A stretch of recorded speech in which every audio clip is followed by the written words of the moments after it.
Meet Mary Eliza McKeever and James Norval McClemick, or as I call them, Grandma and Grandpa. They were my mom's parents, and because of them, I really thought I knew who I was and where I'm from. Grandma stood all of maybe 4 feet 11, but what she lacked in posture, she more than made up for in personality. She was 100% Irish 100% of the time. She was obsessed with potatoes and 3 o'clock tea. She attended wakes for people she never met because it's just polite to send them on their way. And she seemed to talk in limericks, saying things like, just because the boots are in the oven, it don't make 'em biscuits. I thought she was a real-life leprechaun. My grandfather towered over Grandma, standing an impressive, 5'3". But he was as Scottish as my grandma was Irish. He loved haggis and the Highland games, but apparently not so fond of shirts. He tended to horses. Some might even say, he might have stolen them.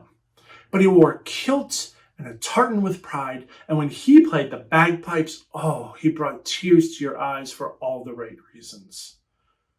Every Thanksgiving, they loved to tell the story of how they first met. According to legend, when Pap was 9 and Grandma was 6, their families each boarded the HMS Smith in Glasgow, bound for America, a grand adventure. Somewhere across the Atlantic, the two families met. My grandfather said he was immediately smitten. With my uncles, Tom and Bill, he was 9. He didn't even notice they had a little sister. And in time, both families eventually made their way to this little town called Monongahela, just down the river from Pittsburgh.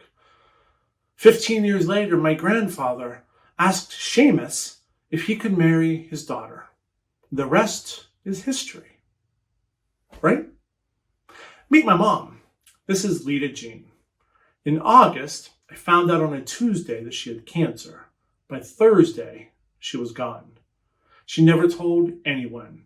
Suffered in silence, which apparently is what we do. A couple weeks later, I found myself sifting through boxes of old pictures, remembering happier times, and I found a treasure trove of family history. Grandma kept locks of hair and random spoons, and fortunately, some possible blackmail material. Notice my mom didn't know black from green. I have no idea why my grandma kept this, but I think it's hysterical. So I dug deeper. And I found my grandparents' marriage certificate. Apparently, they eloped to West Virginia in 1937. I think Seamus said, no, no, no, no. The plot thickened. That's when I found, under a stack of photos of people only my grandparents remembered, wrapped inside an envelope, tucked inside a folder, held together by a decaying rubber band, was Grandma's birth certificate. Not only was she not born in Ireland, she wasn't even a McKeever. Her parents were John Van Voorhis and Martha Smith. I'm not Irish. I'm a Dutch gypsy. Who the hell is Seamus? My whole family history is wrapped around us being Irish. And now suddenly I'm left wondering, who are these people and what did they do to the Van Voorhises? Hisses? It felt like my life turned into a Talking Heads song.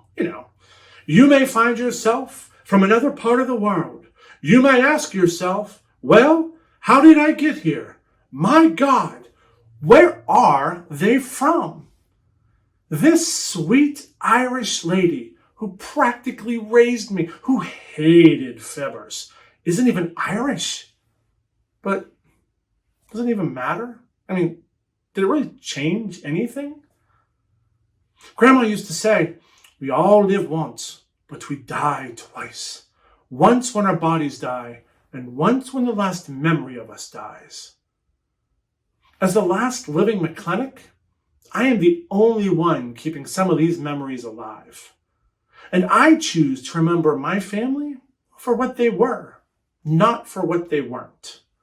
If this year has taught us anything, we never know what tomorrow may bring. But thanks to my grandparents, I now know who I am and where I'm from. It just wasn't what I expected. But maybe that's the point. Maybe life is like a cup of tea. It's just all in how you make it. Thank you.